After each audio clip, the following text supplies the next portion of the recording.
Westwood One presents America at Night. Here's your host, McGraw Millhaven.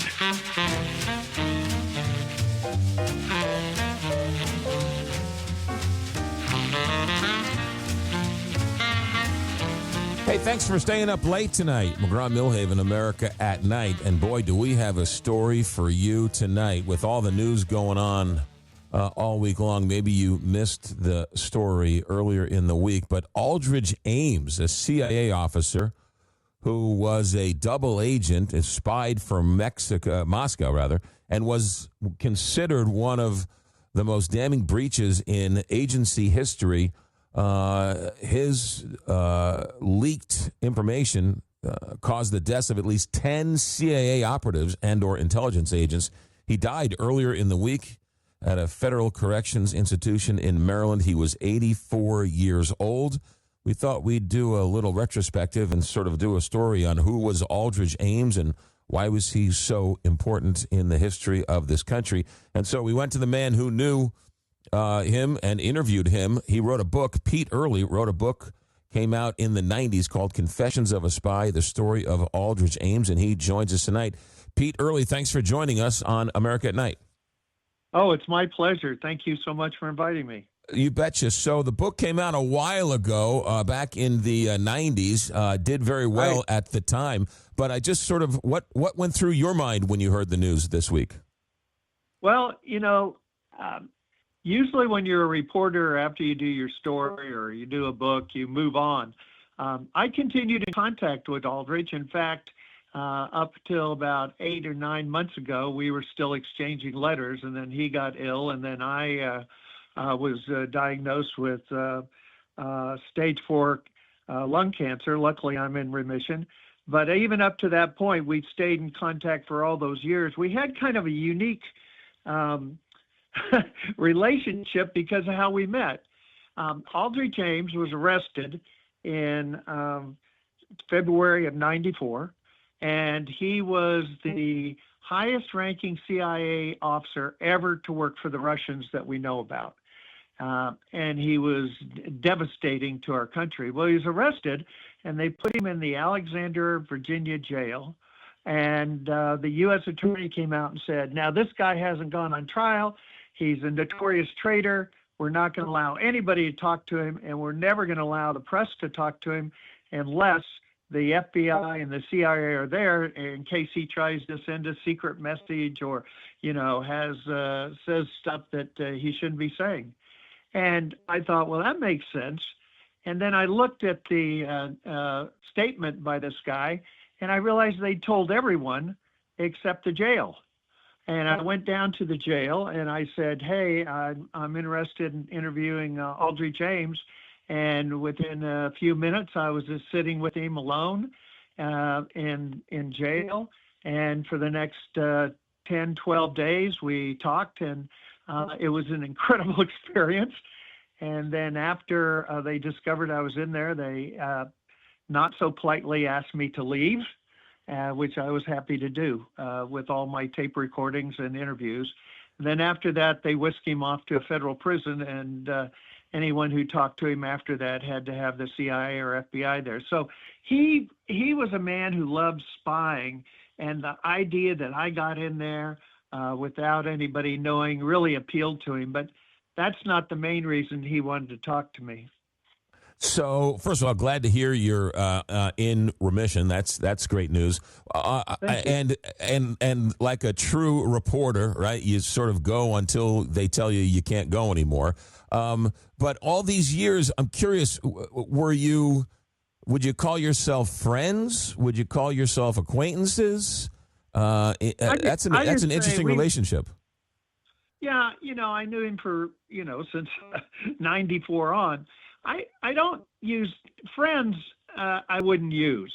I mean, the guy was a traitor, but also I'm not sure you could ever be friends with Aldrich Ames.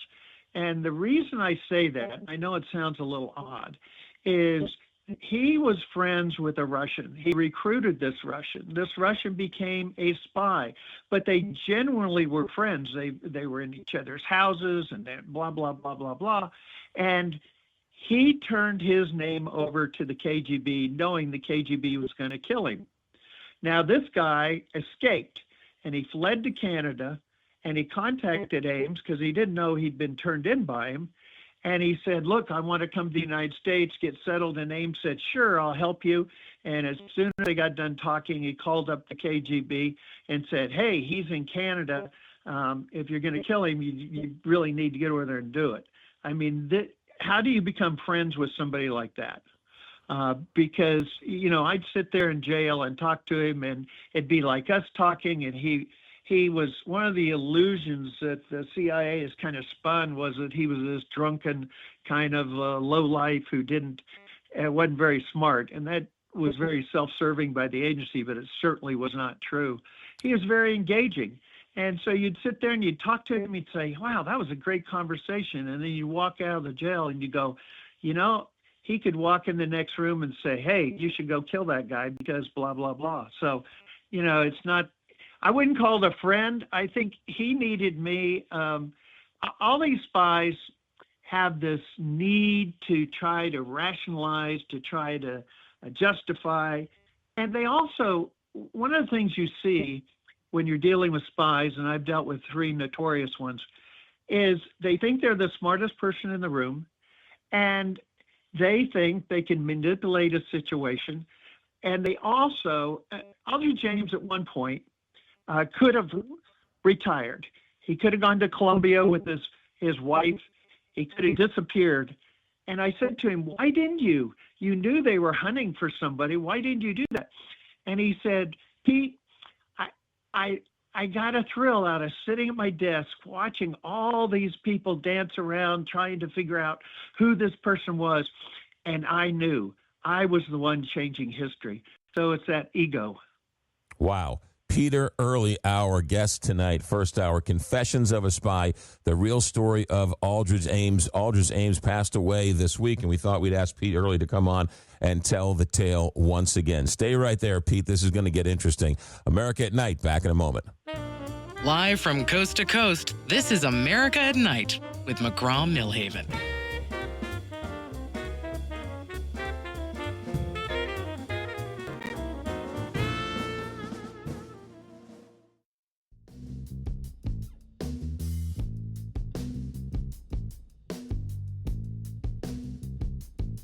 This is America at Night with McGraw Millhaven.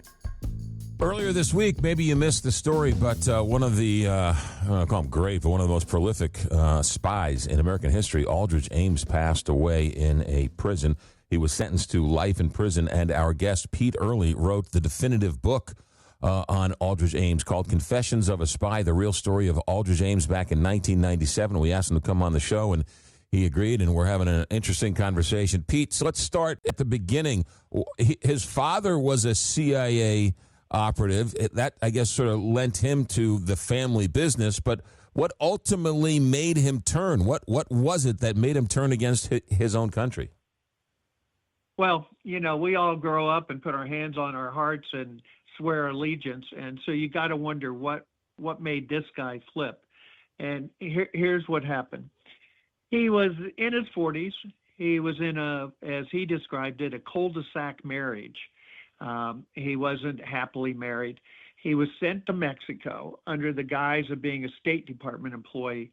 He met a younger, hot Colombian, extremely well-educated, a woman named Rosario. They fell madly in love. He promised to get a divorce. She followed him to the United States, where she discovered, much to her horror, that he was a CIA agent living in a crummy little apartment. He needed $50,000 to get out of his divorce, to pay off his first wife and be free and clear. And Rosario was going to leave him. And so he looked around and he said, how can I get $50,000 and get it fast? And he knew the answer immediately. Which was to sell secrets. Now, what he tried to do, he claimed, was he knew of 3 dangles. Dangles are Russians. Russians in the U.S. are constantly sending people fake fake agents saying, look, I'll volunteer to spy for you. And then they look to see who those people meet with and what kind of, they're not really, they're called dangles to get you involved. So he said, I gave the name of 3 dangles. I knew they weren't hurting anyone. And sure enough, they gave me $55,000 in a paper bag and I took it home. And then it dawned on him, we had penetrated the Soviet Union so well. We had spies everywhere. And he realized it was only a matter of time before one of them would see that he got paid this money. And so then he did what was called the big dump. He went into the Russians and he said, look, here is everyone who works for us. And that was a total of about 20 people. And he said, I gave every one of their names to them. And then the Russians, of course, executed 9 to 10 of them right on the spot, and the other ones imprisoned and a few escaped. But he did that for self-protection. Now, what's interesting about this story is over the years, the CIA people who interrogated him said if he'd never met Rosario, he probably never would have spied. But he wanted her love and attention and everything like that. And in the end, he finally wrote me a letter and said, you know, I don't want to blame Rosario, but if I'd never met her, I would have never felt the pressure. I probably never would have spied. So he saw this as a big romantic gesture.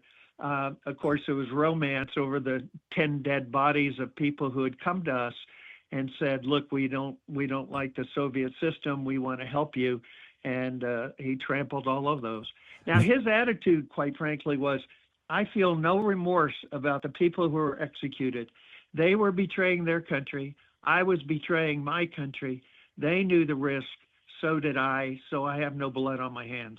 So, lots to go off real quick. The relationship survived, did it not? It did until she got sent to 63 months in prison for helping him. And but he agreed to avoid a trial in order to try to cut her a better deal. Then she returned. She was deported to return to Colombia, and that relationship ended. He still had a relationship with his son, who was quite small at the time he did all this.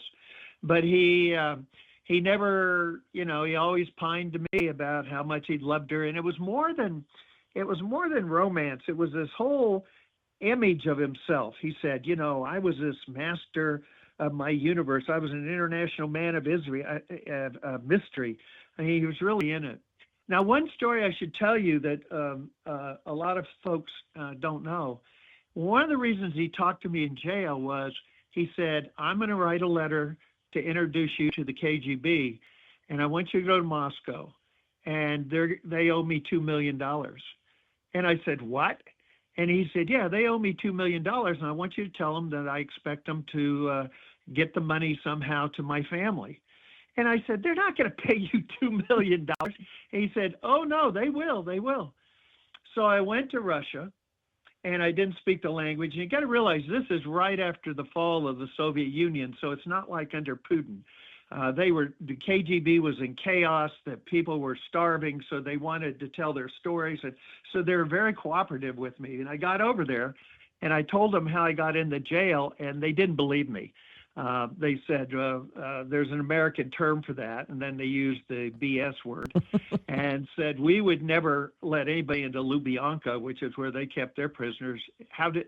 But then he had told me their parole. Now, usually a parole is, you know, somebody breaks the law, they go on parole, blah, blah, blah. But in spy worlds, it was, hey, didn't we meet in Paris in 1957? No, it was in Berlin in 58. It was the code word. And then they paid attention. Now, what happened next? I mean, I look back on it and I kind of have to pinch myself because they tossed me in a car, drove me to the outside ring of Moscow, took me into this apartment building with no name on it or anything like that, and sat me in front of a mirror, so I knew they were filming me. And they said, now, how did he get caught? And, of course, I didn't know at that point. I hadn't interviewed the FBI or the CIA. I'd only interviewed him. And so I really wasn't too helpful. But they asked me questions. Then they started throwing out rational defenses for him. And what I mean like that is one of the people he gave up, they said, oh, no, he didn't give him up. He was caught by someone else. We know that, trying to defend Ames. Then they said to me, okay, we're done. Do you have questions? And I said, yeah. How long was Ames? And they said, we don't know who Aldrich Ames is. And I looked at him and they said, this is all a CIA plot. There is no Aldrich Ames. So I'm like, whoa, I spent all this money. I came over here and this is getting nowhere. So as we left, we actually got in the elevator and the guy stopped it and he said, what do you expect? He said, he hasn't even been put on trial. We're not going to say he was a spy. And then he said, we have money for him. Would you be willing, I guess this gets better, would you be willing to take some back to him? And I said, whoa, no. We have attorneys for that. You can contact the attorneys. I'm not touching that. Now, what's interesting about that, when I tell that story, I can see people going like, oh, yeah, come on, that's like out of a movie script. But 10 years after my book came out, the CIA approached me because there's still one person they can't account for, one Russian, an MI6 spy that MI6 was running. They can't definitively say who gave him up. And so they were curious if they wanted to talk to me again about Ames. And they told me, they said, we have a spy over there now, and he has sent us a transcript of what you said to the KGB. And so they verified my story, which made me happy. But I also thought, what did I say? I don't want to get arrested. But I got to tell you something funny. Pete, hold that thought. I got a break. I have a hard break at the top of the hour. We will return. Sure. Pete Earley is our guest. The book he wrote in 1997 about Aldrich Ames, Confessions of a Spy, the real story of Aldrich Ames. Aldrich Ames died this week. That's why we invited Pete on the show. Stay right there. We're going to come back more with Pete Earley and the fascinating stories Pete Earley is telling. By the way, lots of books, wrote a number of fiction books, spy books with Newt Gingrich. We'll get into some of that. Longtime reporter for the Washington Post and a great storyteller. America at Night. Back in a moment. You're listening to America at Night with McGraw Millhaven.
This is America at Night with McGraw Millhaven. Back to the story in just a minute, and thanks for staying up late on America at Night. Now, let me tell you about these statements and products I'm about to talk about have not been evaluated by the FDA, and these products are not intended to diagnose, treat, cure, or prevent any disease or condition. Now, if you're like me and you've loved these holiday treats, and I'm not just talking about the cookies, I'm talking about the heavy foods, the sweets, the alcohol, they can take a toll on your liver. Now, you made that resolution in 2026 to get off to a healthier start, right? That's why you have to give your liver the love it deserves. Take Active Liver from New Nordic. Active Liver is available in easy-to-take tablets or delicious gummies. It's an important part of your daily wellness routine and to help you keep your body detoxed and feeling its best. Now, ever since I started taking Active Liver from New Nordic, I've noticed less digestion issues, better energy, I feel healthier, better sleep, and less worn down. Seriously, New Nordic, new year, off to a healthy start, adding new Active Liver to your simple, delicious daily detox. Active Liver is available online at Amazon, newnordicusa.com, or pick up some today at your local CVS, ShopRite, Meijer Grocery, or now Active Liver is available at Wegmans. New year, new you, New Nordic. Confessions of a Spy. The story of Aldrich Ames came out in the 90s. We're talking about it because Aldrich Ames passed away this week. And, Pete, I apologize. The commercials take precedence, but you were in the middle of telling a great story about the CIA coming to you and with the transcripts of the conversation you had with the Russians. And Yes. Well, what happened was when I came back from Moscow, I thought, oh my gosh, I've just met with the KGB. I don't want to get in trouble here. But I also had spent my time in Moscow tracking down the victims, the families that were devastated. I mean, one of them, their father had retired. He was no longer even in the KGB anymore, GRU. And they tracked him down, an older man, and shot him in the back of the head and buried him in an unmarked grave, which is what they did. And a lot of these people were desperate and they wanted out. Please, can you help us get a message? And so I said, well, I will tell you the CIA or FBI. So I came back and I called the FBI and they said, oh yeah, we want to meet with you. All they did at lunch was ask me if there was a movie, if they could be in it. And but the CIA was very interested. Now, here's a little insight on Washington, then we'll get back to the spying. Right after Ames was arrested, another author did this book about how great the FBI had been and catching him and really how wonderful the FBI was. And it really outraged the CIA. So when I came to the CIA and said, look, I've been to Moscow, here's these people, Ames, blah, blah, blah. They were eager to talk to me, in part because they wanted to get back at the FBI. And so I had the KGB, Aldrich Ames, and the CIA all talking to me. We each had their own motive in all of that. Go ahead. Go ahead. No, one of the great mysteries of this Aldrich Ames story is the comedy of errors in which it took for them not to discover the guy right under their nose. Right, one of the great embarrassments of our intelligence agencies, was it not? Yes, that's exactly right. And there was a reason for that. The CIA, if you know the history, there was a guy named Angleton, and he had been in this witch hunt and cost several people their careers, and there was no traitor there. He was never able to catch a traitor. And so the CIA was reluctant to look at its own people because of that history. So they looked at everything else. Was there an interception of a mailbag? Did the Russians have a bug planted somewhere? And then the Russians did their part. The Soviets did their part by throwing out a lot of false flags. They blamed a guy named Clayton Lonetree, who was this young Native American embassy worker, and they said, oh, that's the guy who. They threw out all these false flags. But yes, they did bungle it.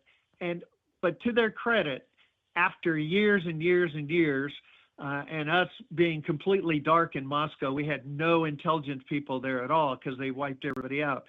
They finally looked at the money. Duh. And they looked at the money and they said, this guy, and I remember this is in the 80s, paid $500,000 in cash for his house. He drove a Jaguar.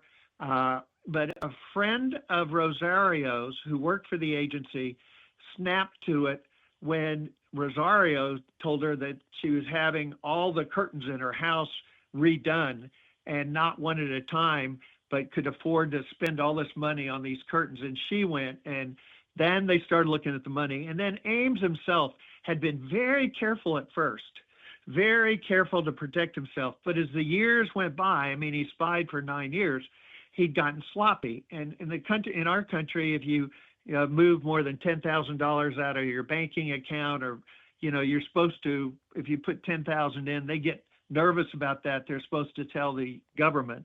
So he went to 4 different banks and he put in 9,999. And when they realized that he was putting in just $1 less than the legal requirement to inform the government, they went, oh, guess what? This guy's he's getting much more money. He can't afford to live like this. And so they tracked him down.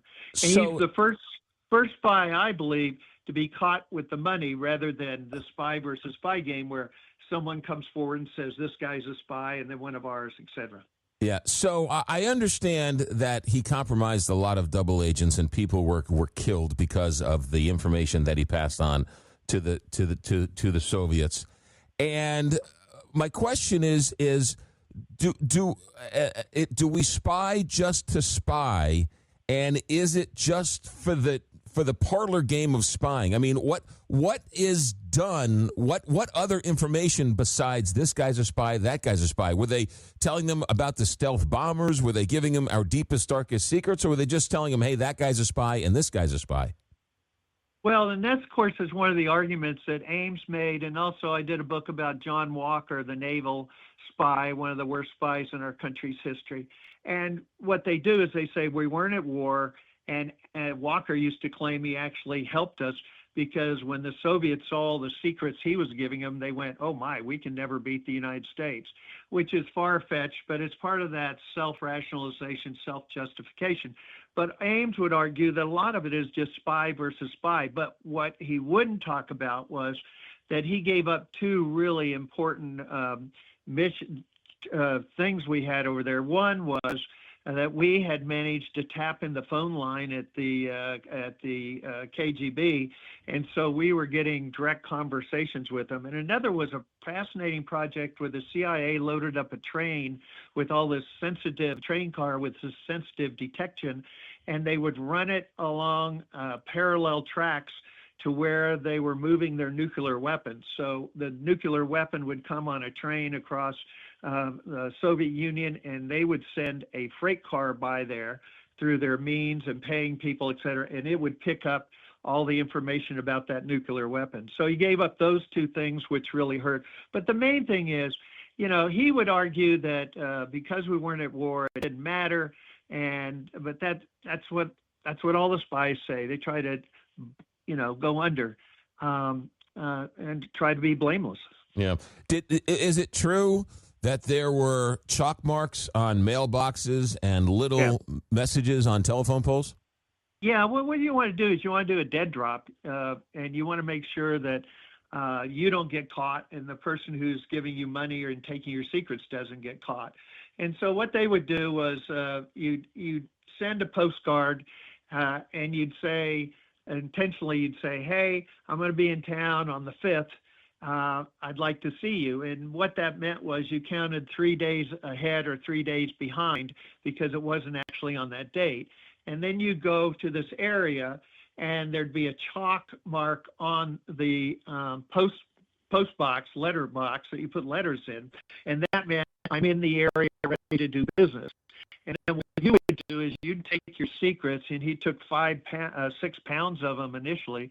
But anyway, you'd take your secrets in a garbage bag, and you would go and you'd put it in a pre-selected spot, and then you'd leave.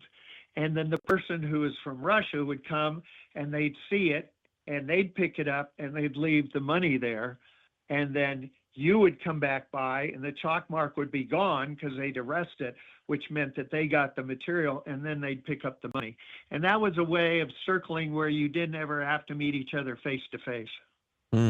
Aldrich Ames passed away this week at the age of 84. Pete Earley wrote a book about him in the 90s, and as you said earlier that you stayed in contact with him, I have to ask, there's a lot of talk about Russia these last couple of years with President Trump and all the controversy and the Russia gate. And did you ever ask him about those things? And what did he say? Well, yeah. Aldrich Ames was sitting in prison. He was working in the photo shop. And all these guys want to stay relevant. And the CIA and FBI were always censoring his letters. None of the letters that I got hadn't been censored. But it was interesting because typical fashion, they actually took scissors and cut the word Trump out of his letters. But he was convinced that the Russians had manipulated Trump. And there's a term in Russia called useful idiot. And that's who they apply to people who don't realize that they might be using. And he was convinced of that. But then, of course, this is a guy who is a notorious spy and wanting to stay current. Anything he said about Trump would have to be taken with a grain of salt. But he was absolutely convinced that the Russians were playing him. Did you ever catch him in a lie? He was rather, when he talked about his spying, he was very meticulous, because if you caught him in a lie, then you couldn't believe any of it, you know. And so no, and you know, I met afterwards. I did due diligence. I talked to the guys who caught him. I talked to the FBI. I talked to the CIA investigators, and they felt like he was extremely candid. But there's this one British spy who nobody knows how the Russians found out about him. And there was a big argument whether Ames was telling the truth when he said he didn't give him up. And to this day, well, let me say this. You know, John Walker became a spy for the Russians in '69, and he lasted till 1985. Ames picked it up at 85 and lasted 9 years, or he picked it up until 94. And then Robert Hansen from the FBI came in, and he was a spy until he got caught. So there's no question in my mind that the Russians right now don't have someone selling them secrets from our government. Did Aldrich Ames know Richard Hansen? No, they never crossed paths. And, you know, this is, you want to keep everything compartmentalized. One of the things we discovered in investigating the Ames case was how lousy we did protecting our spies. They sent a team over to Moscow, and they found like 250 people knew the names of the people who were helping us. When you looked at Aldrich Ames, by contrast, the KGB only had 5 people who knew about him. And that was one of the reasons why. And Ames, you know, I don't know if I mentioned this before, he could have left. He could have gone at one point. Did I already say that? Yeah. He could have checked out. And he didn't do it. I mean, he loved being the attention. Pete Earley, our guest, his book came out in the 90s, Confessions of a Spy, the story of Aldrich Ames. However, you are a prolific writer, Pete Earley, and you've written a couple of novels with Newt Gingrich. The last one came out, 4 or 5 years ago. When are we going to get a new one? It's not going to happen.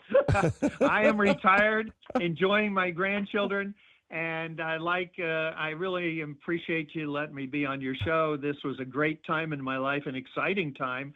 I mean, I ended up dealing with 3 major spies, and that whole milieu is, you know, it's fascinating. And the thing about Ames I'll always remember is he didn't see the world as white knights or black knights.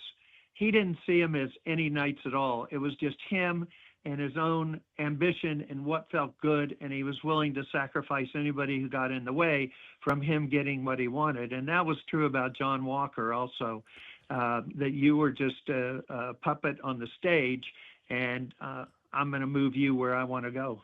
Yeah, I got about 2 minutes left, and then we're going to have to end the conversation. But thank you very much. This has been a fascinating night. Ultimately, in the end, what happened to his wife, who he ultimately was compromised for, what happened with her? Because he was he pled guilty to give her a lesser sentence. So there's clearly there was some loyalty there for a man who didn't have any loyalty for his country. What happened to her after she got out of jail? She served 63 months in jail. And what's interesting about that is that when the FBI was suspicious of him, they planted bugs in his house.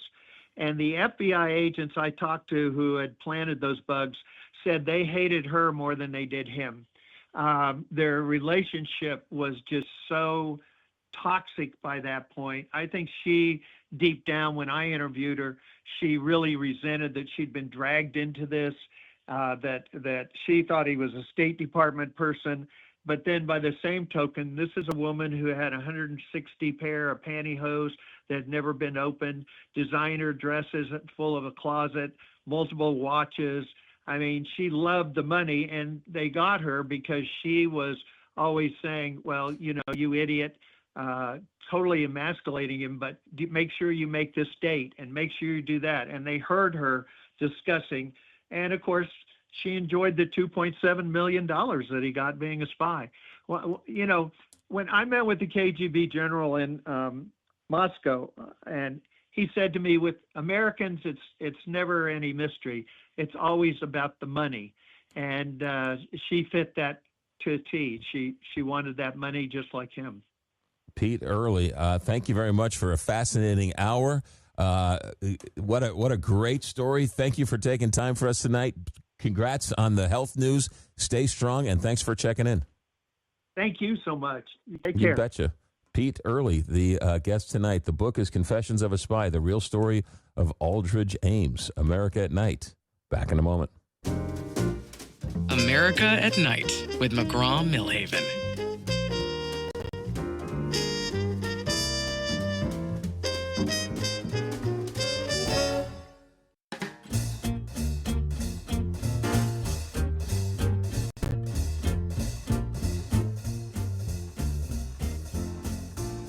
Welcome to America at Night with McGraw Millhaven. All right, we are done for hour number one. Pete Earley, the author of Confessions of a Spy, the story of Aldrich Ames. That was kick back, grab some popcorn, punch up the pillow, and listen to a great storyteller spin a yarn. Stay right there. Next hour, Theo Lewis Clark's going to join us, Hollywood exec for a day.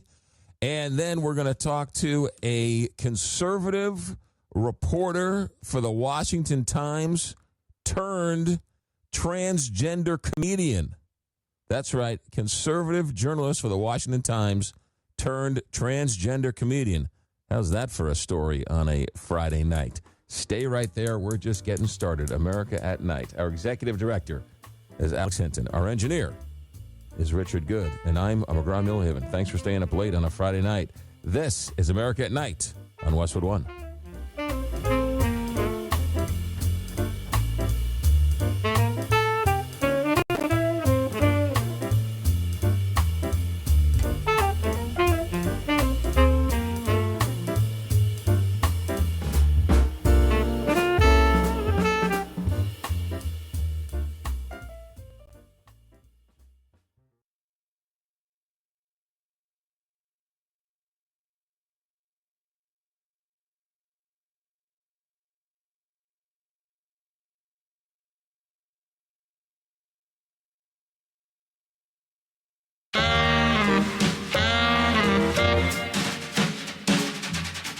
Westwood One presents America at Night. Here's your host, McGraw Millhaven.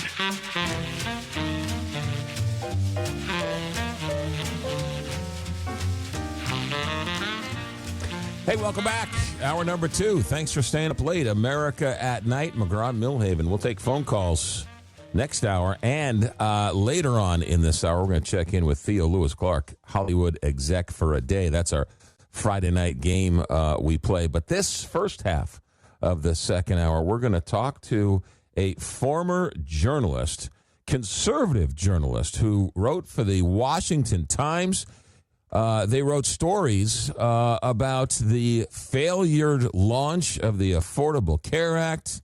They appeared on Fox and Friends. They appeared on Tucker Carlson. I don't want to say a regular on Fox News, but was a frequent guest on Fox News because they were a reporter for the conservative Washington Times. And then they decided to change up, and they decided that journalism was not their forte. They wanted to go into comedy, and while they're at it, they also wanted to become transgender. Jamie Mack, comedian Jamie Mack, joins us on America at Night. Jamie, welcome to America at Night. Thanks for joining us. Thank you so much for having me, and what a wonderful intro, and congratulations on your show. Thank you very much, and thanks for staying up late night on a Friday to tell your story, because it's one which you don't normally hear about, and talk about a stereotype busting story. Take me through your years as a conservative journalist. Do you still consider yourself a conservative? Are you still part of the right wing? Do you still have those same political beliefs? Well, let me tell you, first of all, I'm to get some privacy and quiet, I actually stepped into a physical closet. So the irony as we start the guy, and I'm looking around. There's usually there's probably space for 3 or 4 people, but my recollection was a much bigger area needed. But anyway, yeah, I moved to D.C. 20 some odd years ago. I got a job at the Washington Times, one of a number of publications I've worked for over the years. And, I thought it was the classic Washington career arc to go from conservative newspaper reporter to openly trans organic grocery store worker and nightclub comedian.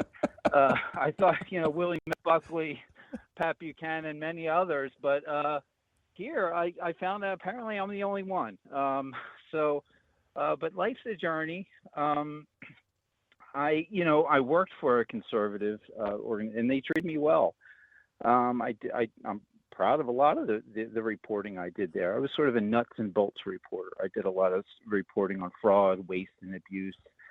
And, politically, I actually, I was a moderate. And I remember the days of, Pat Leahy and Arlen Specter. And we don't seem to have moderates much in this country anymore. So my actual political views have shifted. In part because I moved through the world in a very different way than I used to. I joke about it on stage, but in fact, I remember, was it a year or so ago, there's all these stories out about how the dating app Grindr usage went up during the RNC convention. And I never joked about that on stage because the club is actually a very painful and lonely place, and a place for me that was also very self-destructive. And life had to teach me a lot of humbling lessons for me to start to sort of realize the difference between life as something you think you're supposed to do a good job at, to live the life you think you're supposed to live, and sort of life itself. So I underwent a lot of changes, and comedy became a way for me to sort of get back out there and have my say, but in a very different way, for sure. Well, yeah, it's interesting because it's so funny that society, when gender became political, society deemed that gay people had to be liberal, right? Transgender people had to be liberal, but who you are and who you love has nothing to do with what you think my tax rate should be, right? I mean that doesn't equate to your philosophy on abortion or church versus state or gun laws or everything, right? I mean it's such a ridiculous notion that all gays have to think the same way, all transgender people have to vote the same way. I mean it's such a ridiculous notion. Yeah, and a lot of people picture, that maybe who are not part of this community. It's a very diverse community, and people, when I sort of came out and began to live my life in a different way, people automatically assumed that I abandoned my obligations, that of family life, community life, and decided to move to the Adams Morgan section of D.C. in a big group home where people dance to techno music and do drugs and rub oil on each other and all that. That's just not life. And even if I were to be in an environment like that, I think I would be sort of the trans chaperone mom bringing orange slices and cheering everybody along. I can't imagine being in a situation like that. So I agree with you. I don't consider myself conservative, but I worked in DC covering politicians of every party, and I think when we talk about trans bathroom issues and sports issues, I was thinking about this the other day. A couple of years ago, there was a very obscure mid-level political appointee in the Biden administration in the Department of Energy, and who came out as trans and was trans, and was arrested for stealing charged with stealing a couple $1,000s in luggage, I think at an airport, and then maybe at a couple of others. I remember the coverage at the time. All the different conservative media, like it was bannered across the Fox News website. And I thought to myself, boy, if this person were, identified as female or male and was born as such and it wouldn't even be a brief on page, D5 of the Metro section. It's just, it's a lot of this is to, I think, distract people from what really matters. Because, yes, I do identify as trans, but I'm not out to win any Ivy League swim meets. I'm just trying to live my quiet, good little life, and that's the vast majority of most trans people. I've found, and having come out later in life. Jamie Mack, our guest. One of the reasons why I wanted to invite you on the show, I read the article about you in the Washington Post, and I thought it was a fascinating journey you had. But one of the things that really struck me, and one of the things that really strikes me that I don't think people realize, if you're gay, if you're trans, if you're that the acts of violence that come your way because you're trans, just these random acts of violence in which heterosexual people don't quite understand. You were, living your life as a heterosexual male, and then now you're living your life as a transgender. I ask you, what's the difference in terms of like safety and violence? Tell us what it's like to live as a transgender person in America, and the violence that you suffer, if any, because of it. I didn't know what I wanted to do when I sort of turned over a new leaf, and I decided to put myself out there in a public way, and I got a job at a grocery store, a pretty upscale, organic grocery store, right across the river from Georgetown, not far from the Pentagon. Very upscale clientele. Many of them operating in the same halls of power that I used to cover as a reporter. Not too many years earlier. And I got to see people in a very different way, because people would, for the first time in my life, I realized what it was like to have somebody say or do something unkind to you in a proactive way without even taking the time to get to know who I am. And that changed my perspective. And I would tell people that I grew up with or that I went to school with, and they would try to understand. But I would tell people with a different color skin than mine, or immigrants, or queer people, and they would just sort of roll their eyes and say, "Welcome to the world." For me, it was a very jolting change, and especially sort of putting myself out there on the front lines of American retail. And so a lot of times I would get these customers who would just proactively say awful things. And I would sometimes hold up my name tag, and I said, "Well, you can just call me by my name." And of course, right under my name would be my pronouns. And if they made a mistake, then they would apologize, but they rarely did. They would just sort of scoff and laugh. And sometimes I would say, "Well, what's so funny?" And they would never have anything to say. They would just walk away in frustration. And it was such an important lesson to me to learn that the problem wasn't with me. And that gave me great confidence.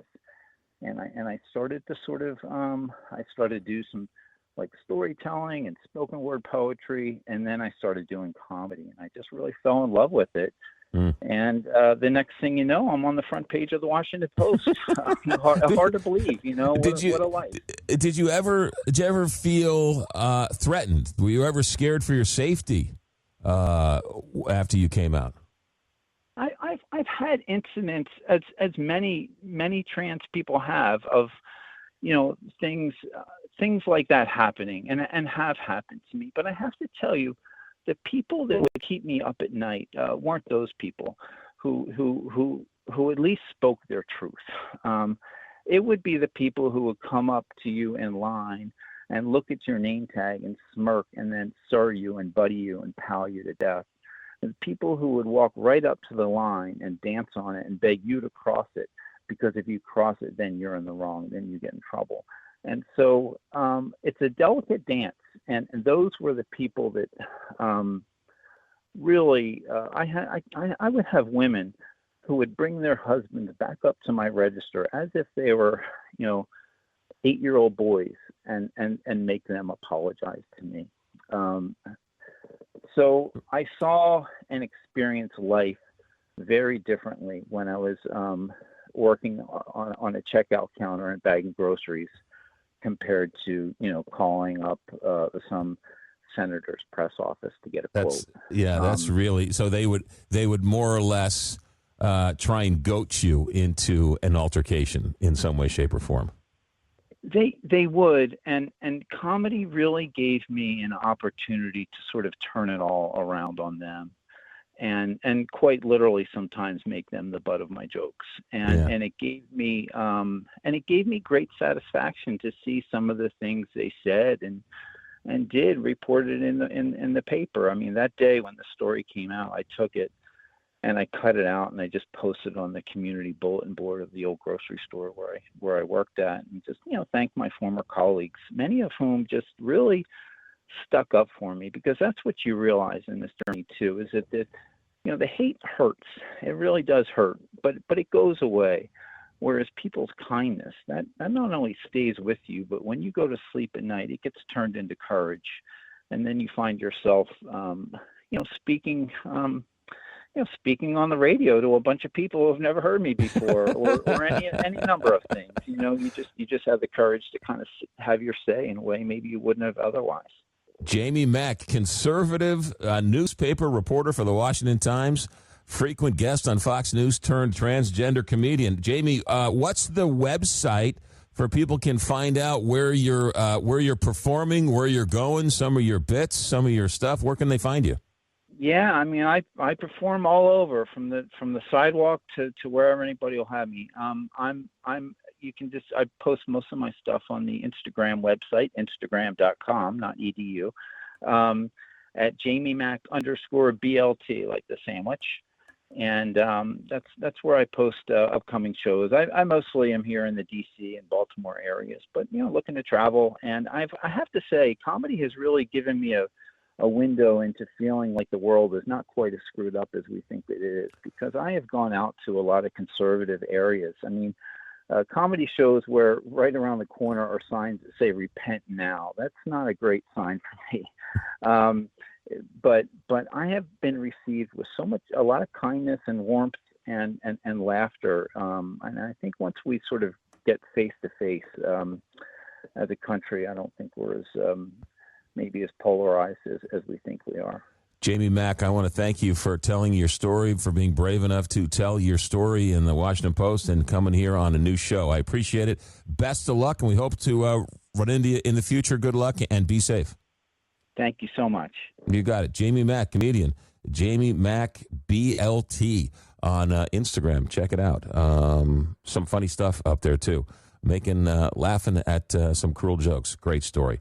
America at Night. Back in a moment. From the heart of America, this is America at Night with McGraw Millhaven.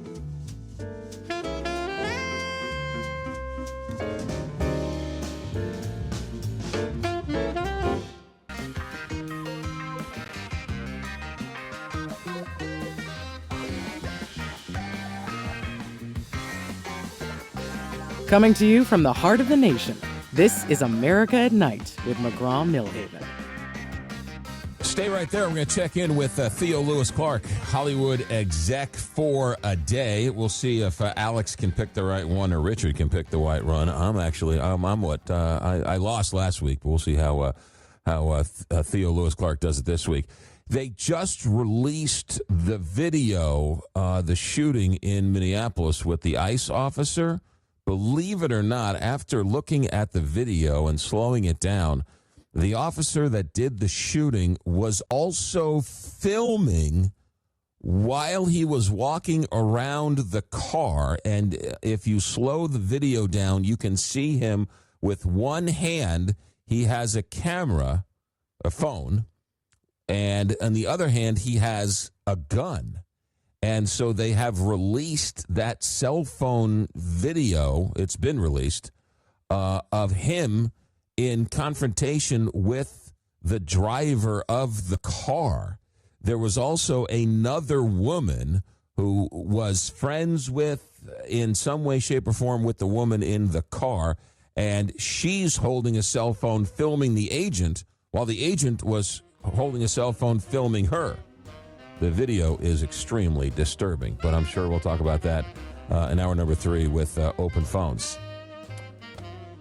Stay right there. Theo Lewis Clark, our Friday night game.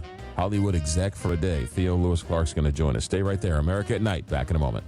Relax. You're listening to America at Night with McGraw Millhaven.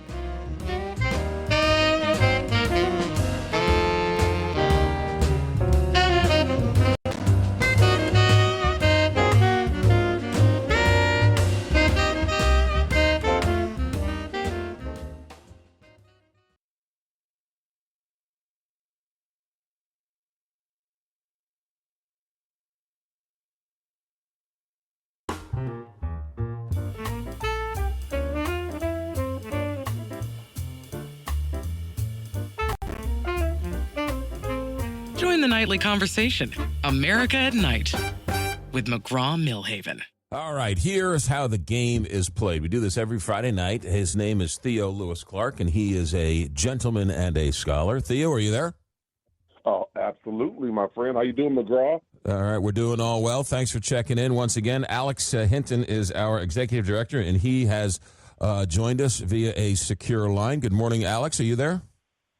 I'm here, and I've been scouring the obscurest pages of IMDb in prep for tonight. All right, good. He's ready. He's got ready. Google. He's got Google at the quick. All right, there you go. And Richard Good is our engineer, and he is joining us from a secure bunker somewhere. Richard, are you there? Richard, are you there? Richard, turn your microphone on. Richard? I'm here. Okay, good. All right. Here's how the game is played. It's called. He guessed last week, didn't he?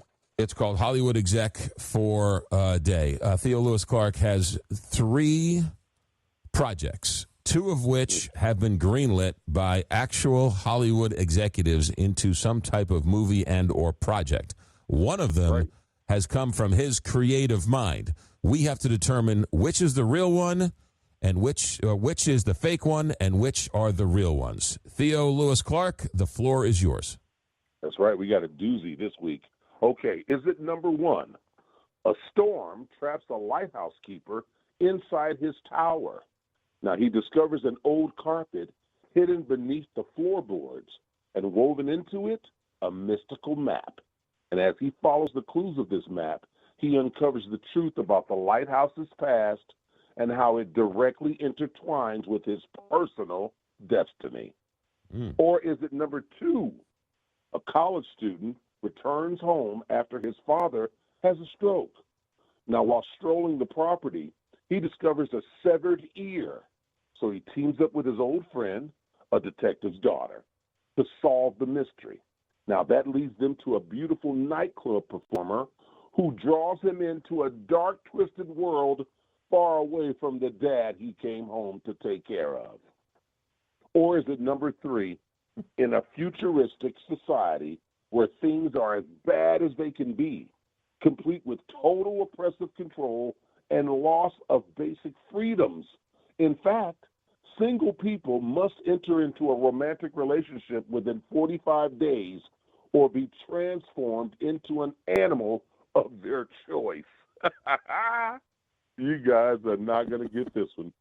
So is it number 1, lighthouse keeper finds the map, leads to the lighthouse pass, coincides with his destiny? Or is it number 2, college student father, stroke, a severed ear, mystery, the debaucherous nightclub performer? Or is it number 3, a futuristic society that makes single people get married within 45 days or less or be turned into the animal of their choice? Good luck, gentlemen. Good luck, America. Alex, you'll go first tonight. What do you think is the real one, and what 2 are real and which one's fake? I'm pretty sure that the first one is fake, the lighthouse one. Any reason why, or you want to just go with that and be done with it? Yeah, what's the reason? It sounds suspiciously similar to the John Carpenter's The Fog, but it's not John Carpenter's The Fog, which makes me think it's the fake one. Mm-hmm. Wow. All right. Interesting. Richard Good, what's your take tonight?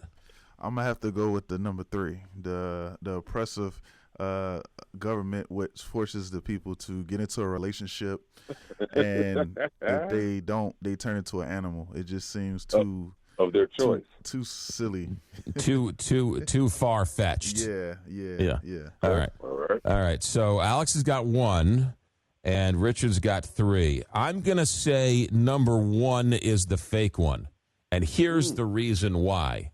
Because number 1 sounds the most plausible as a normal movie. Therefore, that would never be greenlit. But the college student who finds an ear while visiting home and somehow involves a nightclub singer, that sounds ridiculous. So clearly Hollywood made that. And the other one, which a future society turning single people into animals, that's the dumbest idea in the world. So some Hollywood executive had to sign off on that. But they wouldn't sign off on a normal lighthouse story about finding a magic map underneath a carpet. So number 1 is the fake one, and 2 and 3 are real movies. Okay, that means nobody chose number 2 then. College student comes on home, finds a severed ear, mystery, the debaucherous nightclub performer. All of you were right on that one. That's 1986. That's a movie called Blue Velvet with Dennis Hopper and Laura Dern. McGraw. I saw that movie. I saw that movie in the movie theater. You saw Blue Velvet at the movie theater? In the movie theater. That is one of the weirdest movies ever made. Dennis Hopper was a great actor, but he could have been a body of work, but he did a whole bunch of stuff to where he couldn't have been a body of work. He just was a party guy. Dennis Hopper's in that movie, and he takes hits of oxygen in that movie. It is the weirdest movie in the world. Kyle MacLachlan's in it, or Kyle MacLachlan. Yeah, Kyle MacLachlan's in it. Dennis Laura Dern. So a very young Laura Dern. Yeah, that is a weird movie. All right. So either Richard is repeating as a champion, or Alex is getting his first one, and McGraw's back to his winning ways. All right. So Alex and McGraw choose one. Richard chose the futuristic society where things are as bad as they can be. He thought that was the fake one, complete with the total oppressive control and loss of basic freedoms. In fact, single people must enter into a romantic relationship within 45 days or be transformed into an animal of their choice. But Richard, that's a movie called The Lobster with Colin Farrell, 2015, which means McGraw's back to his winning ways. Alex wins his first one. A storm traps a lighthouse keeper inside his tower. He discovers an old carpet. Yes, hidden beneath the floorboards, woven into a mystical map, follows the clues. That's in Theo's world, and it's called Your Path is Your Own. Your path is your own. I can't believe you guys guessed that. Man, hold on a second. Colin Farrell was in a movie called The Lobster. Hey, Google it, Alex. The Lobster, 2015. I didn't watch it, but didn't it win? I didn't watch it, but I remember it got some awards buzz, didn't it? Yeah, he got Critics' Choice Award. He's got the Screen Actors Guild. I mean, you had to enter into a relationship within 45 days, or you're transformed into the animal of your choice. And I'm assuming he chose a lobster. He must have chose the lobster. he must. I didn't watch it. I just looked it up and I saw it. And I thought, oh no, nobody's going to guess this. And Richard thought, okay, that's a fake movie. I knew it would get somebody, but I think it would get all of you.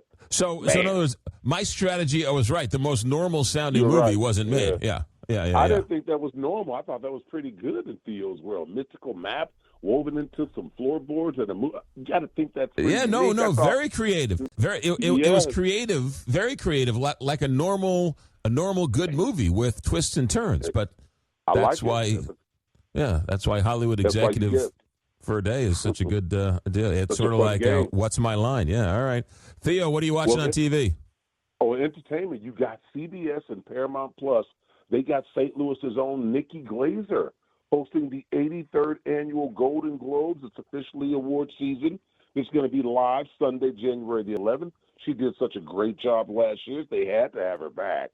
And in theaters, for all my David Bowie fans, check this out, McGraw. You can go see the 40th anniversary showing of Labyrinth. This is the classical music fantasy film, 1986, directed by Jim Henson, produced by George Lucas. So you got the Muppet guy. Yeah, man. Labyrinth, 1986. Same, you got to check that out if you like David Bowie. And then lastly, on CNN, you got the Variety Studio, Actors on Actors. This is where actors have intimate conversations and discussions about their projects, their profession, and just the whole the whole general process. This time, it's Julia Roberts interviewing Sean Penn and vice versa. So that's going to be great. I've loved that idea. Some of the clips they play on CNN, I think that's a really cool idea where the two actors Dude, one sit time they down had Denzel Washington and what's your boy, Christopher Walken. Oh, that was a good one.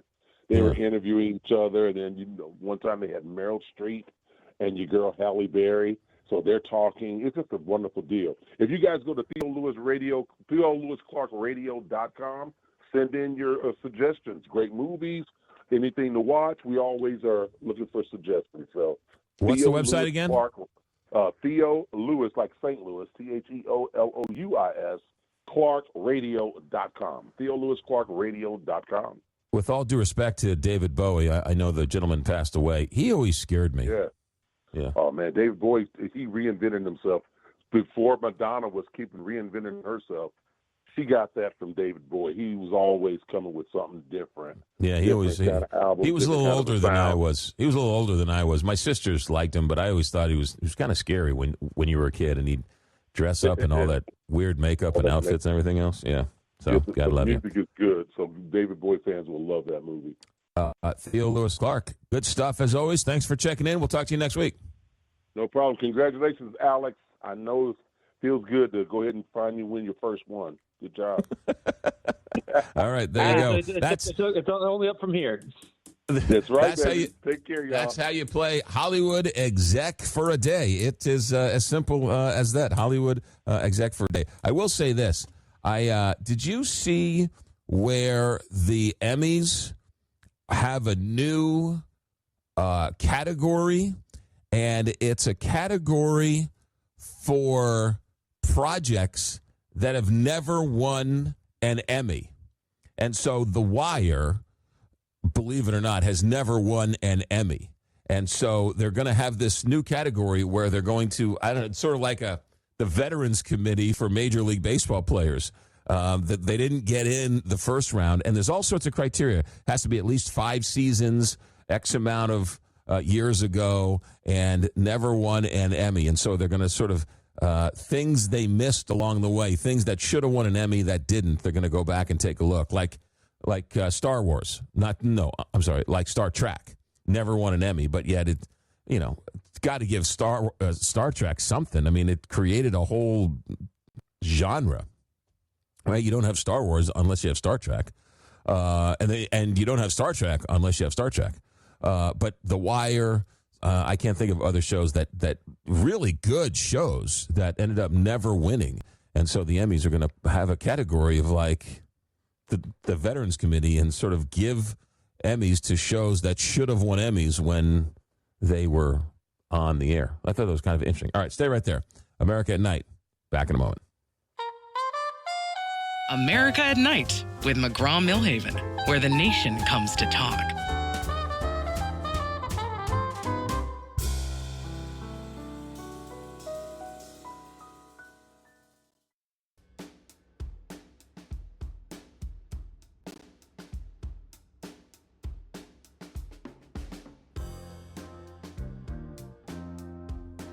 We're talking about that CNN series, Actors on Actors. I haven't seen it, but it looks really good. The other thing CNN did was that documentary on Chevy Chase. I don't know if anybody had a chance to see that. But Chevy Chase, a bit of a tortured soul, does not come off too good. Sympathetic in some ways. And you got to give him credit for being a part of the project. But they didn't hold a whole lot of punches, and the tortured life of a Chevy Chase, really, in some parts, very sad. His upbringing, very sympathetic figure, but then as he reaches fame and fortune, very difficult to work with, but yet doesn't hold a grudge. It's a really interesting portrait of Chevy Chase. I would, if you're a Chevy Chase fan, or even if you're just a fan of comedy or a fan of just a good story, it's a pretty good story. So let's go back a couple years. Remember during 9/11 when the Twin Towers in New York fell and their insurance got into a long dispute over whether or not that was one terrorist attack or 2 terrorist attacks. And that mattered for insurance purposes, because if it counted as 2 terrorist attacks, then they had to pay off twice. But if it's only 1, then you had to sort of pay out once. And it was a huge controversy. They went to court. They argued over it for years. I believe ultimately it was decided that it was 2 different terrorist attacks. Therefore, the building and the building owners got paid twice or got paid more or whatever it was. But it was very, very controversial at the time. The reason why I bring that up is because of the invasion of Venezuela. Now, we know that somebody went to, was it Kalshi, and placed a $20,000 bet on Friday night, hours before Nicolas Maduro was captured, right? And they paid out $400,000. And a lot of people are like, that seems a little fishy.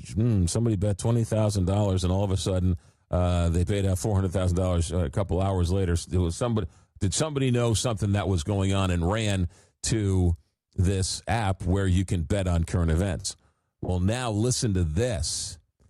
Polymarket is withholding about $10 million in bets or payouts, if you will, because of the U.S. invasion of Venezuela.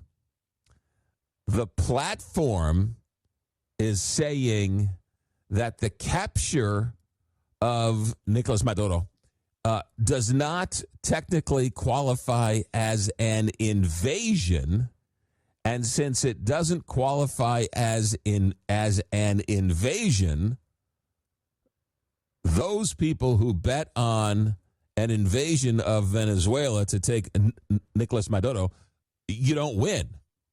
So don't look at me. I don't play that game. I got my own troubles. I don't go into that. But I will suspect that if you bet that on Polymarket that Nicolas Maduro was going to be taken by the U.S. or however it was worded, was it an invasion or was it a police action? Well, depends on which side of the bet you've got is going to determine whether or not you think it's an invasion or a police action. So these markets where they can bet on current events, a little bit of trouble this last week, especially with the what seemed to be insider trading, and then of course whether or not it truly was an invasion or not. I knew there was a flaw to this thing.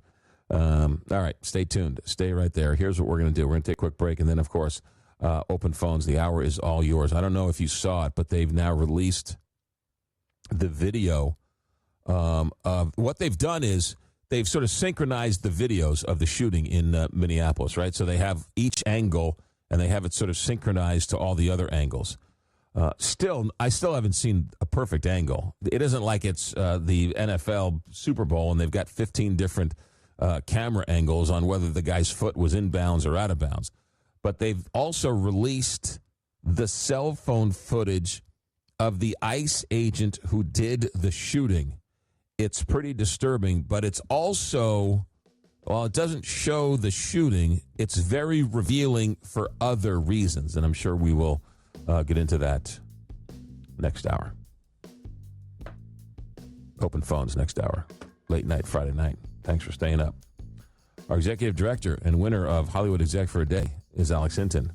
Our engineer tonight, and on the losing end of Hollywood Exec for a Day, Richard Good. I'm McGraw Millhaven. Stay right there. Open phones next hour. This is America at Night on Westwood One.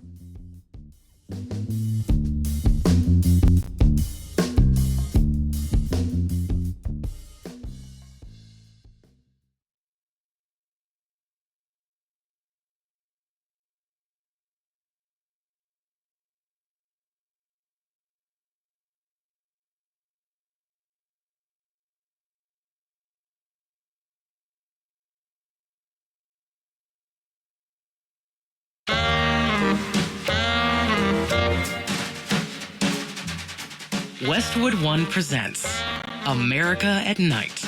Here's your host, McGraw Millhaven.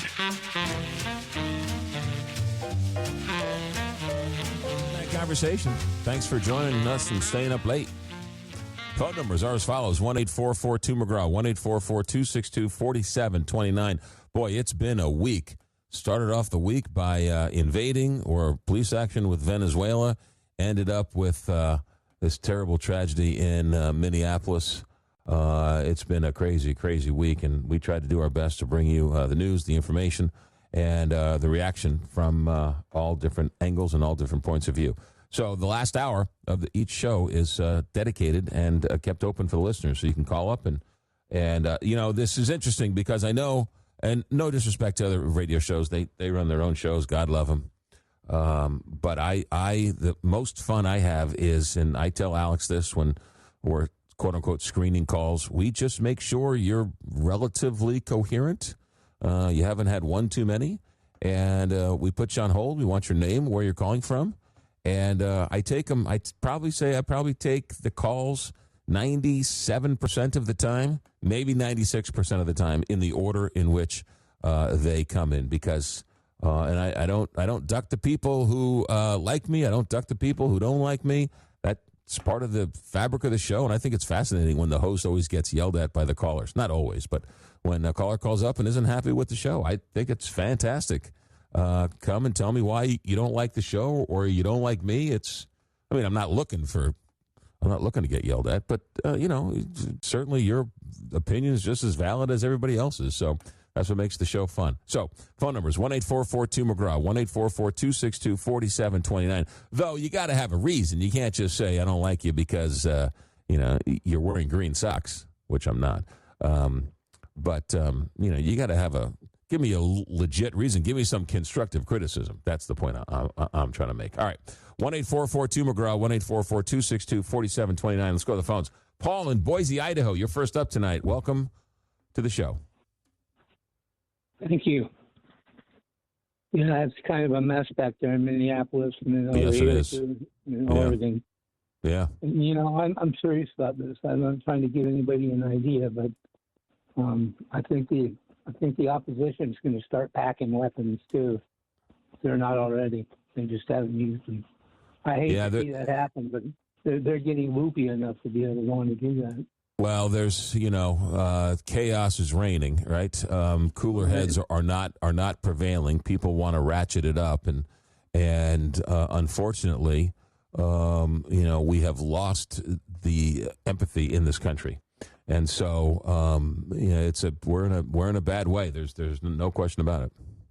Yeah, I did, however, want to switch gears real quick, and I've told you about some games that I got to see in my lifetime, and there was two that I know you're going to remember. Were you living in New York in 1967? Oh my goodness, I was born in 1967. Okay, you were here then. So I probably didn't go to that game. You might have watched it from your crib. What's the game? Anyway, it was Joe Willie Namath against Daryl the Mad Bomber LaMonica. This wasn't the Heidi game. The Heidi game. You were at the Heidi game? Yeah, swear to God, yeah. It's really? Honest truth. Yep, it was 3 days before I would turn 7 years old, and we did that thing again with the YMCA, father and son thing. And right.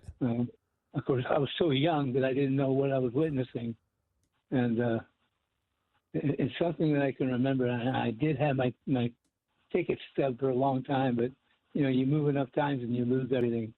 Yeah. Yeah. So for those who don't know the Heidi game, and you know it better, well, you might not know it because you were actually you're one of the few people who actually saw the game. But the Jets were playing the Raiders, and the Jets were up.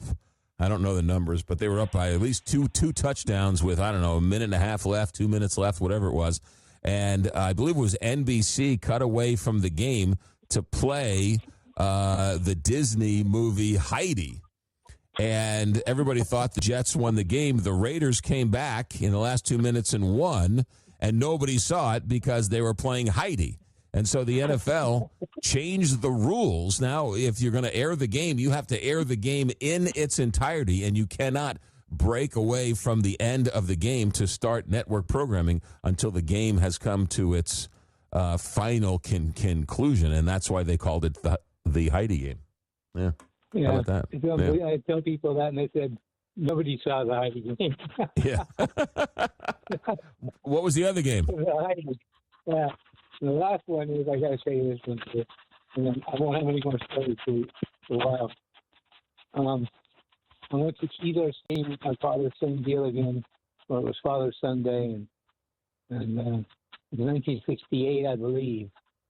And that is, I went to go see Keith's Stadium, which is in downtown San Francisco. It was a wooden foam stadium, and you sat on the wooden foam. Yeah. It was, Paul, I'm having Paul. We got a bad connection. I can't hear you. We're gonna have to move on. But call back. I want to hear that story. Some other time. For some reason, we're having a bad connection with Paul in Boise, Idaho. It was something about San Francisco. A game in '68. I didn't quite hear it. So I apologize. Sounded like somebody was on the line rubbing sandpaper up against the microphone. So it was a hard time hearing that. All right, sorry, Paul. The only great game I ever went to, I've been to a million sporting events, but the Michigan-Colorado game where Cordell Stewart threw it the length of the field at the end of the game in the big house in Michigan, and Michigan lost the game on a last-second Hail Mary. I was at that game. But I haven't been to too many other sort of famous. I was at like Game 7 of a World Series. I saw the Cardinals win a couple of World Series. I mean, those are pretty special. But not where, I wasn't at Demolition Night. My uncle was at a very famous game. Maybe if we have time later, I'll tell you about the game my uncle was at and his reaction to that game. Let's go to Danny in Washington, D.C. Danny, welcome to America at Night. Hey, good morning. Actually, good evening, McGraw. I was listening to Rich, and then all of a sudden you popped up, and I'm like, oh, I wonder what happened to him. But in any event, I listen to the show every night because it helps me pass the time away while I'm on my construction site. But the young lady that you were referring to earlier that was filming the ICE agents in Minnesota was Good's husband. Yeah, wife, girlfriend or partner or whatever. Yeah.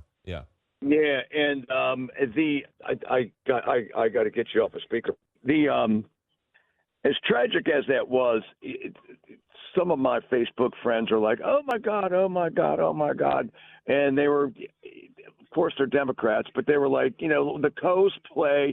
They could have been cosplay people wearing uniforms and so on and so forth.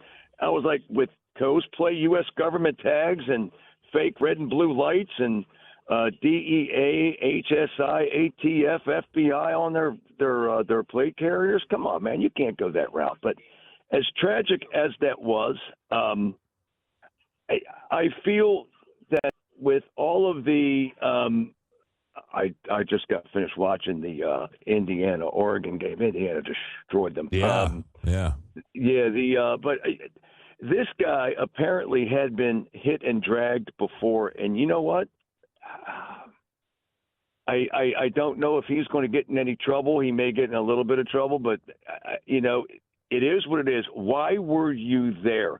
You were trolling these people for blocks, and you caught up to them while they were in the commission of helping another citizen get their vehicle unstuck from the snow. And you surround them? I mean, are you mad?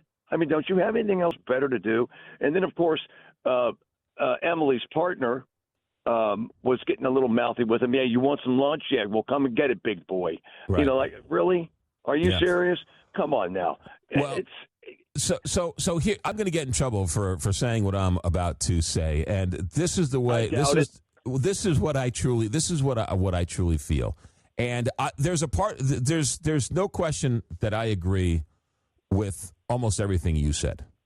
And I'll go further and say, if you want to protest ICE, you stand in a corner, you have a sign, you chant, you sing carols, you hold hands, you march to the Capitol, however you want to do it, right?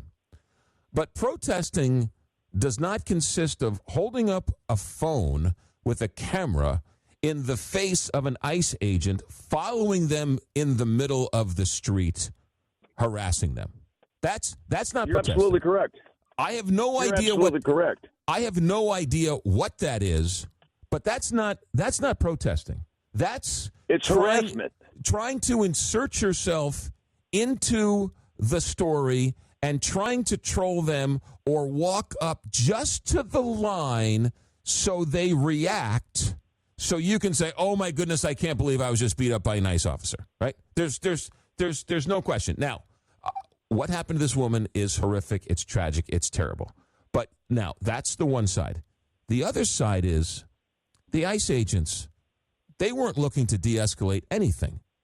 These guys are walking around with military-style clips and Kevlar vests and masks, and it's like they're walking in like downtown Mogadishu. Okay, they're walking in Minneapolis. Okay, it's not war-torn Berlin, and it's not Caracas. It's Minnesota, and so for them to be as violent and try and drag the woman out of the car, and the salty language and this military style going after that's ridiculous too. Okay, and so it is.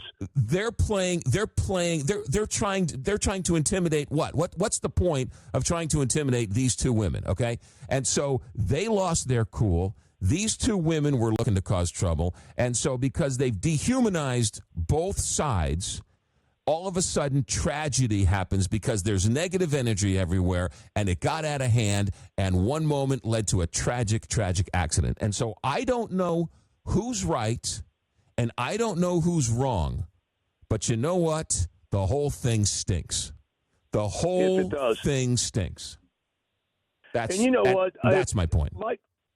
My dad taught me when I was first starting to drive. And this is back in the 70s, growing up in D.C. It wasn't that bad. But my dad was like, if you get pulled over by a policeman, turn on the dome light and put your hands on the steering wheel. And there wasn't any issue back then, but he felt that it was respectful. Because, here you are late at night, you're getting pulled over. These guys don't know what they're coming up against. But, okay, they're coming up against an 18-year-old leaving Georgetown.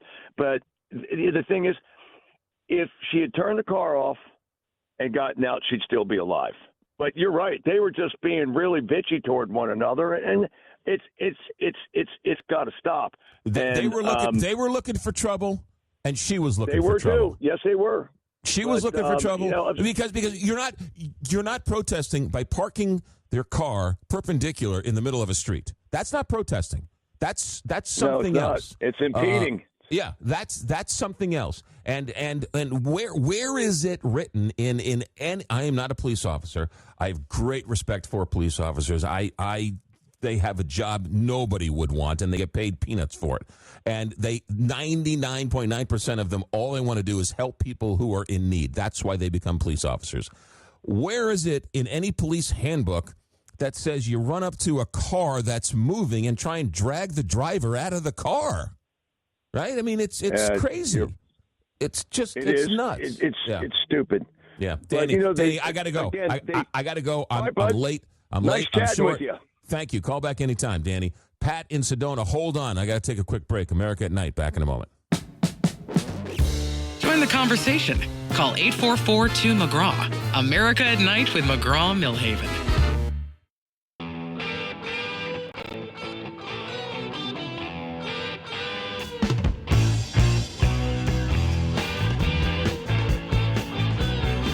Join the conversation. Call 844-2-McGraw. America at Night with McGraw Millhaven. Look, anything I say tonight or all week, please understand and don't misunderstand me. I don't want to minimize the death of this tragic woman. It is terrible. It is heartbreaking. It is heartbreaking on so many different levels. But we in this country have a problem. First of all, we have dehumanized the people we disagree with in this country. If we disagree with you, we have to not just disagree with you, we have to dehumanize you to the point where you're less than human. And so therefore, then it's easier for us to hate you. It's easier for me to discriminate against you, attack you, laugh at you, make fun of you. If I dehumanize you, I can't look at you as my equal. I can't say, boy, you have a difference of opinion. Let's just shake hands and say that we're all Americans and we disagree. No, we have to dehumanize the other side. And we can't walk a mile in the other shoe and see the other point of view in this country. We've sort of lost that. And in this country, when we protest, because of social media, I guess, because of the explosion of cameras, it's become a cottage industry. Are there people who want to protest ICE? Yeah. Are there people who want to go and stand in a corner and march and have a peaceful protest? Absolutely. Yes. There are also people who go there to cause trouble. There are also people there to go and get clicks on their TikTok videos. There are also people who are there to sort of cause trouble. And so you have this toxic soup of protesters who want to antagonize to the point where they want to get pulled down the street. I'm not saying this woman did. I'm saying that there are a portion of these protesters that are looking to be beat up, who are looking to be punched, who are looking to be tear gassed, so that they can then claim, oh my goodness, look how terrible these people are. So they egg them. They walk right up to the line, right? They get in there. I've seen it. I lived through Ferguson in St. Louis. I've seen it. I saw it at the Capitol. I see it every time there's a protest. I saw it with George Floyd. I saw it in Ferguson. I see it with these ICE deals. The ICE, President Obama deported hundreds of thousands of people. And he did it in a systematic way where ICE wasn't walking around like they looked like it was a military-style assault and they were just going door to door, pulling people out of their kitchens. I know that's very controversial because you look at this through your own prism, but that's the way I see it. Stay right there. More phone calls straight ahead. I got to hit this bottom of the hour break, this heartbreak. I'll save time for more phone calls. 1-844-2-McGraw, 1-844-262-4729. America at Night, back in a moment. This is America at Night with McGraw Millhaven.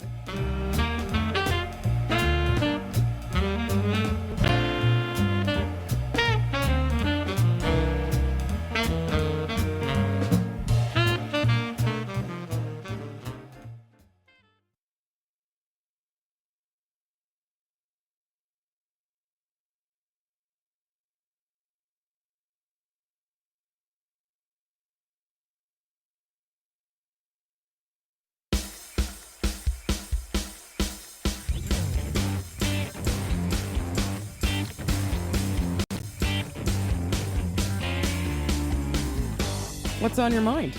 Call 844-2-McGraw and be a part of America at Night with McGraw Millhaven. If you were really good, at the beginning of the basketball season, you would have, and the beginning of the football season, if you had a two-team parlay that Indiana would be undefeated going into the national championship game, and Nebraska basketball would be in the top 10 undefeated, you would have won some money. I want to know who bet on that. Let's go back to the phones, open phones. Paul in Sedona, in beautiful Sedona, Arizona. Pat, welcome to America at Night. Thanks for joining us. Hey, McGraw, how you doing, sir? Great Doing conversation tonight. Thanks. I'm sure glad that I got here on the. I've been calling, and sometimes I get dropped, but that's not the fact. What I'm here for is talking about everything like the last gentleman, talking about this woman, her partner, and that police officer. I'm thinking about that. I've been watching a lot of things, and I don't know. The filming of it all seems like she was aiming for him. Maybe she was trying to get around him. What was she doing there? She should have been home with her 6-year-old kid because that's what she had. That's where she should have been. She shouldn't have been out doing this and harassing these guys when they're doing their job. If you get harassed at your job, McGraw, if you were on the radio every night, every phone call came in with somebody yelling and screaming, calling you a Nazi, being just belligerent. would you? And you say you're going to take these people, but you make sure they're not drunk or stoned. But it wears on you. And these men and these women that are uniformed ICE officers are human beings. I think of this with this man and this tragedy of this woman being killed is, did he wake up that morning thinking he was going to kill somebody? No. But he was hoping maybe he wouldn't be killed. And he's been dragged. And think about what's been going on. You think about those.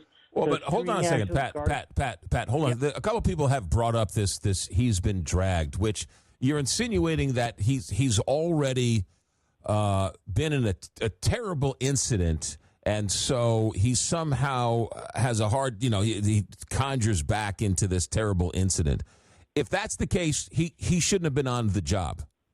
If he's so emotionally hurt by the last incident, he shouldn't be on the front lines today. That's one. Okay, so shooting somebody is no excuse to, well, hey, I was worried about the last time I was in an incident. Okay, that's not good. That's one. Two, I agree with you. Again, I agree with you in that these people have difficult jobs, and these protesters, some of them are very peaceful. Some of them are looking to cause trouble. There's no question. And what was she doing there? And the driver's the one. How about the other woman who's following the ICE officer around the car, right? And then she's trying to almost goad him. But then the police officer, after he shoots her, he calls her the B word. Now, what kind of empathy does this man have for the people who he's coming in contact with? If after he shoots her, he calls her the B word. I mean, that's both sides are losing their minds. And that's why I keep saying, I don't know who's right. I don't know if who knows if this guy was in and what he was thinking, and did he feel threatened, and was the car pointed at him? And I have no idea. I don't think anybody can answer that question, right? The wisdom of Job can't answer that question. But I do know that both sides are wrong, because what's going on with ICE? What's going on with ICE walking down the streets? As I said last segment, right? It's not war-torn Mogadishu. It's Minneapolis. And they came across a woman and her partner in a car who, okay, let's say they were trying to block it, right? There are a million ways to de-escalate that situation. That's what you do as a police officer. That's what you do as law enforcement. You de-escalate the situation. You don't go with the other officers, get out of the pickup truck and run to the car and start using salty language trying to pull her out of the car. That's escalating the situation. And when you escalate, accidents happen and terrible things happen. And that's exactly what happened. I will give you the last word, Pat. Okay, what I say is that these women have been, I don't know how the right words for it, but they've been influenced by a leftist theory of what they're doing is correct, and it's not. They should not be out there in the first place. They should not be harassing these police officers while they do their job. And whose fault is it? Is it the police officer, the woman, her friend, the child, the president, the mayor, the governor? No. It's the fault of one man. And I'll say it, Joe Biden. He let these people in here. He has caused this to happen. Wait a minute. The woman, hold on a second. Hold on a second. The woman was an American citizen, and Somali immigrants have been coming into this country for administrations. So I don't know if Joe Biden 20 let million in people come into this country during his administration. Okay. All of that is a completely separate conversation. These women supposedly were going to go to protest and got in the way. Very similar to the people who went to the Capitol on January 6th to peacefully protest. There were people who wanted to go to the Capitol on January 6th to peacefully protest, but there were some people who wanted to do damage to police officers, right? And all of a sudden they get mad when the police officers, tear gassed them or whatever else. Well, they were getting in the way of the job of the elected officials that day. So the police had no choice but to use violence against them because they were trying to attack the police officers. I see the January 6th rioters who caused violence and this woman who died the other night they're not exactly the same because there's a lot of differences, but they're in the same family. They're because they were looking to cause trouble. Pat, I got to go. Thanks for the phone call. Tony in Montreal, welcome to America at Night.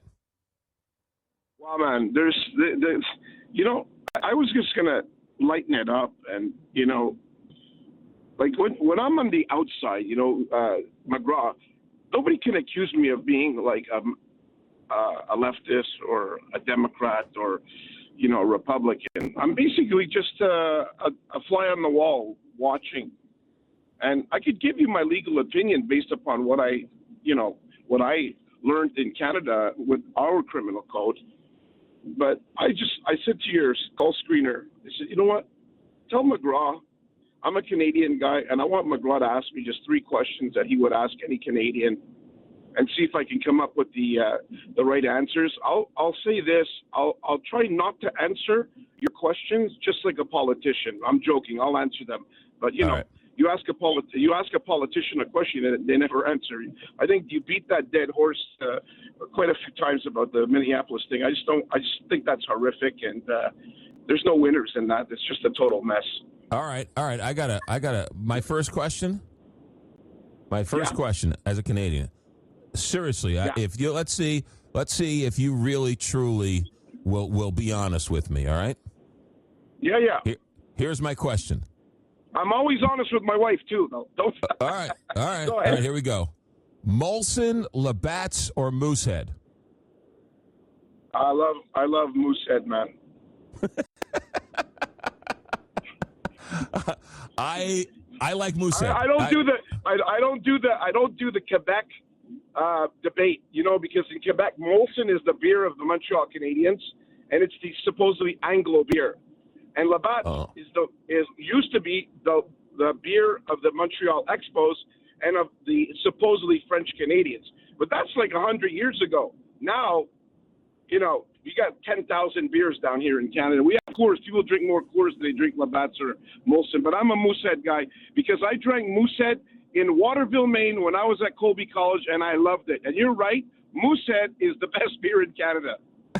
I had a moose. I think I told you this a couple of weeks ago. I had a Moosehead when I was in Toronto, and it was the nicest, smoothest. I don't know if it was the water or the bar or the glass, or it was the best beer I ever had. I think it was probably the lady serving you that beer. Yeah, I think so. You might be right. Okay, next one. Canadian whiskey, Irish whiskey. 1,000% Canadian rye whiskey Seagram 7. All right. 100%. All right. And finally, we call that a hockey drink, a 7 and 7. Okay. So you take out the Seagrams and you have either a ginger ale or a 7-Up. Remember the old 7-Ups, right? Yeah. Oh, yeah. Sure. Okay. All right. You need one player to score 1 goal in a shootout. Who would you pick? The greatest hockey player ever to play the game, Bobby Orr. There has been nobody ever better than Bobby Orr. They've been great. Phil Esposito, Gordie Howe, Bobby Hull, Brett Hull, Maurice Richard, Jean Beliveau, Yvan Cornwallier. What about Gretzky? Richard. What about Gretzky? No. The only guy I would put second after Bobby Orr is Mario Lemieux. And Gretzky is a type of hockey player that I would not use in a shootout, but I think that Gretzky is a playmaker type of player, that he is more of a maestro. He's a guy that can lead the orchestra, and he makes it better. But for pure talent that can change a game, only two players can do that, Bobby Orr and Mario Lemieux. And those two players are at the top of my charts, and I've been watching hockey for over 65 years. Ladies and gentlemen, that is Tony in Montreal. Tony, have a good weekend. Thanks for checking in. Always happy to talk to you. All right. When we come back, I'll tell you that story about my Uncle Charlie and the greatest game he ever went to with the story behind it. You're going to want to hear this one. America at Night. Back in a moment. America at Night with McGraw Millhaven.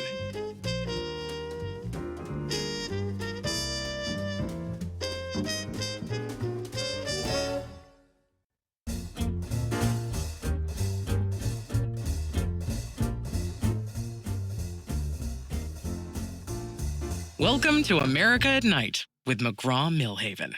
All right, we got just enough time. We'll take a couple more phone calls. 1-844-2-McGraw, 1-844-262-4729. We'll try and squeeze in another phone call or two between now and the end of tonight's show. But we had a caller earlier in the hour talk about the greatest game he'd ever seen, and he had been to the Heidi game. And he's one of the few people who saw the Heidi game live and in person, right, who saw the actual end to the Heidi game because NBC cut out of the game and started playing Heidi. Then he asked me the best game I'd ever been to. And I've been to a lot of games, but I haven't been to I've been to national championship games. I've been to college World Series games, World Series games, All-Star games, but nothing where, memorable where something randomly happened, right? I haven't been to a no-hitter. But nothing like that. I always have. Every time I go to a Mets game, they lose. I'm like 1 in 617 at Shea Stadium. But anyway, my growing up in New York in 1973, the New York Mets were in the playoffs with the Cincinnati Reds, and it was a very famous game in which Pete Rose tries to steal second base. And he gets upended by the Mets shortstop, Bud Harrelson. Now, Bud Harrelson is 78 pounds soaking wet. And Pete Rose was known for being somewhat of a bull in a china closet. And so Pete Rose goes in, legs and arms and stomach, and bowls over Bud Harrelson.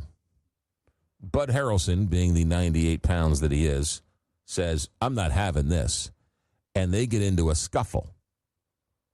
And the bench is clear. And this is an old-time baseball fight. And then this is the playoffs. And after the dust settles, when Pete Rose went to his deathbed, he was still bad-mouthing Bud Harrelson. This was a grudge. Well, in the next half inning, Pete Rose goes out to play left field. And lo and behold, my Uncle Charlie was in left field. Now, my Uncle Charlie, I kind of hesitate to mention this, but my Uncle Charlie is kind of famous. Do you remember the book, The Tender Bar? They turned it into a movie. Well, Ben Affleck played my Uncle Charlie in the movie The Tender Bar. That movie is about my family. My cousin wrote that book. It was a New York Times best-selling book. And Ben Affleck plays my Uncle Charlie. As a matter of fact, who plays my Uncle Charlie was my godfather. Richard, who played Emmett Brown in Back to the Future? What was that actor's name? Name escapes me now. But anyway, who'd you say? Who was it? The name escapes me. It's driving me crazy. Emmett Brown. It was he played Jim in Taxi.